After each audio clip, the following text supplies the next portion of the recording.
Module 4 again ಕೈ square ಮೇಲೆ ಇನ್ನೂ ಒಂದು ಇಂಪಾರ್ಟೆಂಟ್ ಕ್ವಶನ್. ಇದನ್ನು ನೀವು ಮ್ಯಾಕ್ಸಿಮಮ್ ಕ್ವಶನ್ ಪೇಪರ್ಸಲ್ಲಿ ಅಬ್ಸರ್ವ್ ಮಾಡ್ಬೋದು. ಈ ಕ್ವಶನನ್ನು ಅಂದರೆ ವೀಕ್ ಮೇಲೆ days and number of accidents ಮೇಲೆ ಈ ಕ್ವಶನ್ ಫ್ರೇಮ್ ಆಗಿದೆ. So the following table gives the number of aircrafts accidents that occurred during the various days of the week. Find whether the accident are uniformly distributed over the week, and given information is chi-square 0.05 is equals to 12.59 ಅಂತ ಕೊಟ್ಟಿದ್ದಾರೆ.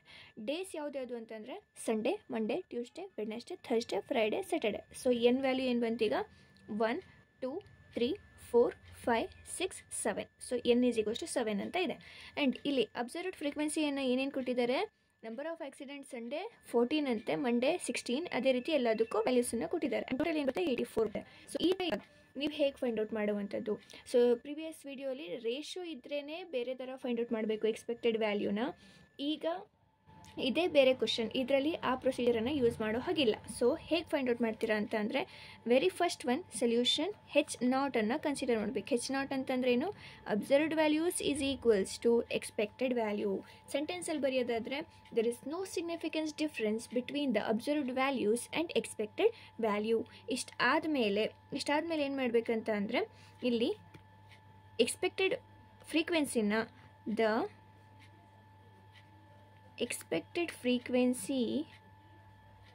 frequencies of the accident is ಅಥವಾ is equals to ಏನು ಮಾಡ್ತೀರ ಅಂತಂದರೆ ಎಷ್ಟು number of days ಇದೆ 1 2 3 4 5 6 7 ಅಲ್ವಾ. So ಇಲ್ಲಿ 7 ಬರ್ಕೋತೀರಾ. ನೆಕ್ಸ್ಟ್ ಟೋಟಲ್ ನಂಬರ್ ಎಷ್ಟಿದೆ 84 ಇದೆ, ಅದನ್ನು 84 total divided by number of days. So 7 ಅಂತ ಇದೆ, ದೇರ್ಫೋರ್ ಅದನ್ನು 12. ಸೊ ಡಿವೈಡ್ ಮಾಡಿದಾಗ ನಿಮಗೆ ಆನ್ಸರ್ 12 ಬರ್ತಾ ಇದೆ. ಸೊ ಎಸ್, ನೀವು ಇಷ್ಟೇ ಮಾಡ್ಕೋಬೇಕಾಗಿರೋದು. ಎಕ್ಸ್ಪೆಕ್ಟೆಡ್ ವ್ಯಾಲ್ಯೂ ಅನ್ನುವಂಥದ್ದು 12. ಫಾರ್ ಈಚ್ ಡೇ ನಾವೇನು ಮಾಡಬೇಕು 12 12 12 12 ಅಂತ ಹಾಕಬೇಕು. ಸೊ ಏನಾಗುತ್ತೆ ಈಗ ಅಬ್ಸರ್ವ್ಡ್ ವ್ಯಾಲ್ಯೂಸ್ ಏನೇನು ಕೊಟ್ಟಿದ್ದಾರೆ 14 16 8 12 11 9 14. ಎಕ್ಸ್ಪೆಕ್ಟೆಡ್ ವ್ಯಾಲ್ಯೂ ಏನು ಬಂತು ನಮಗೆ 12 for each day. So 12 12 12 12 12 12 12. So ಈಗ ಮೇನ್ ಕಂಡೀಷನ್ ಏನು, ಟೋಟಲ್ ಅನ್ನುವಂಥದ್ದು ಸೇಮ್ ಬರ್ತಿದೆಯಾ ಅಂತ ಚೆಕ್ ಮಾಡಬೇಕು. 84 ಬರ್ತಿದೆ ಅಂದರೆ ನಮ್ಮ ಎಕ್ಸ್ಪೆಕ್ಟೆಡ್ ವ್ಯಾಲ್ಯೂ ಕರೆಕ್ಟ್ ಇದೆ ಅಂತ. ಸೊ ಎಕ್ಸ್ಪೆಕ್ಟೆಡ್ ವ್ಯಾಲ್ಯೂ ಸಿಕ್ಕಾಯಿತು. ಈಗ ಇನ್ನೇನಿಲ್ಲ, ಜಸ್ಟು ಫಾರ್ಮುಲಾಗೆ ಸಬ್ಸ್ಟಿಟ್ಯೂಟ್ ಮಾಡ್ತೀರಾ. y minus EI whole square divided by EI. ಒಂದೊಂದು ವ್ಯಾಲ್ಯೂನ ತಗೋತೀರಾ. 14 minus 12 whole square divided by 12 plus 16 minus 12 whole square divided by 12 plus 8 minus 12 whole square divided by 12. ಅದೇ ರೀತಿ ಈಚ್ ವ್ಯಾಲ್ಯೂಗೂ ಮಾಡ್ತೀರಾ. 12 minus 12 whole square divided by 12 plus 11 minus 12 whole square divided by 12 plus 9 minus 12 whole square divided by 12 plus 14 minus 12 whole square divided by 12 which is equals to some value ಬರ್ತಿದೆ 4.17.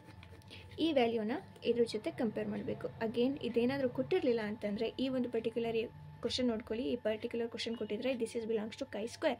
So in case ಅವ್ರು ಏನಾದರೂ ಇದನ್ನು ಕೊಟ್ಟಿರಲಿಲ್ಲ ಅಂತಂದರೆ ಇದರಲ್ಲಿ ನೋಡಬೇಕು, that is n-1ಗೆ degree of freedom ನೋಡಬೇಕು. ಎನ್ ಎಷ್ಟಿದೆ 1 2 3 4 5 6 7. 7 ಮೈನಸ್ 1 ಈಸ್ 6. ಸೊ 6 ಅಂಡರಲ್ಲಿ ನೋಡಬೇಕು 6 right.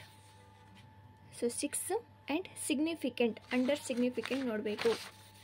So here significant non significant. So 6 ಅಂಡರಲ್ಲಿ ನೋಡ್ತೀರಾ ಎಷ್ಟು ಬರ್ತಿದೆ 12.59. ಇಷ್ಟು answer. Okay. And one more thing, ನಿಮ್ಮ ಕ್ವಶನ್ ಪೇಪರಲ್ಲಿ ನಾನು ಅಬ್ಸರ್ವ್ ಮಾಡಿದೆ, ಒಂದೊಂದರಲ್ಲಿ ಏನು ಮಾಡಿದ್ದಾರೆ ಅಂತ ಅಂದರೆ ಸಂಡೇನ ಸ್ಕಿಪ್ ಮಾಡಿದ್ದಾರೆ. So Monday, Tuesday, Wednesday, Thursday, Friday, Saturday ಇಷ್ಟನ್ನು ಮಾತ್ರ ಕೊಟ್ಟಿದ್ದಾರೆ. ಆವಾಗ ಎನ್ ವ್ಯಾಲ್ಯೂ ಡಿಫರ್ ಆಗುತ್ತೆ. ಸೊ ಎನ್ ವ್ಯಾಲ್ಯೂ ಅವಾಗ ಏನಾಗುತ್ತೆ, so yes, so in case ಇಲ್ಲಿ ಸಂಡೇನ ಬಿಟ್ಟು Monday, Tuesday, Wednesday, Thursday, Friday, Saturday ಅಂತ ಕೊಟ್ಟರೆ ನೀವೇನು ಮಾಡ್ತೀರಾ, ಅಬ್ಸರ್ವ್ಡ್ ವ್ಯಾಲ್ಯೂ ಈಸ್ ಇಲ್ಲಿನೇ ಬೇರೆದಿರುತ್ತೆ. ಟೋಟಲ್ ಎಕ್ಸ್ಪೆಕ್ಟೆಡ್ ವ್ಯಾಲ್ಯೂಸನ್ನು ಹೆಂಗೆ ಫೈಂಡ್ ಔಟ್ ಮಾಡ್ತೀರಾ ಅಂದರೆ ಟೋಟಲ್ ಡಿವೈಡೆಡ್ ಬೈ 6 ಮಾಡ್ಕೋತೀರಾ ಅವಾಗ. ಓಕೆ, ಸಮ್ ವ್ಯಾಲ್ಯೂ ಬರುತ್ತೆ, ಅದನ್ನು ನೀವು ನೋಡ್ಕೋಬೇಕು. ಆ್ಯಂಡ್ ಇಲ್ಲಿ ನೀವೇನು ಮಾಡ್ತೀರಾ ಅಂತಂದರೆ 6 ಮೈನಸ್ 1 ದಟ್ ಈಸ್ 5 ಅಂಡರಲ್ಲಿ ನೋಡಬೇಕಾಗುತ್ತೆ. ಆವಾಗ 11.07 ಬರುತ್ತೆ. ಸೊ ಎಸ್, ಇಂಪಾರ್ಟೆಂಟ್ ಕ್ವಶನ್ ಇದು, ಸ್ಕಿಪ್ ಮಾಡಬೇಡಿ. ಕೈ ಸ್ಕ್ವೇರಲ್ಲಿ ವೀಕ್ಸ್ ಅನ್ನುವಂಥದ್ದು ಮತ್ತು ಲಾಸ್ಟ್ ಟೈಮು ರೇಷಿಯೋಸ್ ಮಾಡೋದಿಲ್ಲ, ಇವೆರಡೂ ಇಂಪಾರ್ಟೆಂಟ್. ಚೆನ್ನಾಗಿ ಓದ್ಕೊಳ್ಳಿ. Thank you.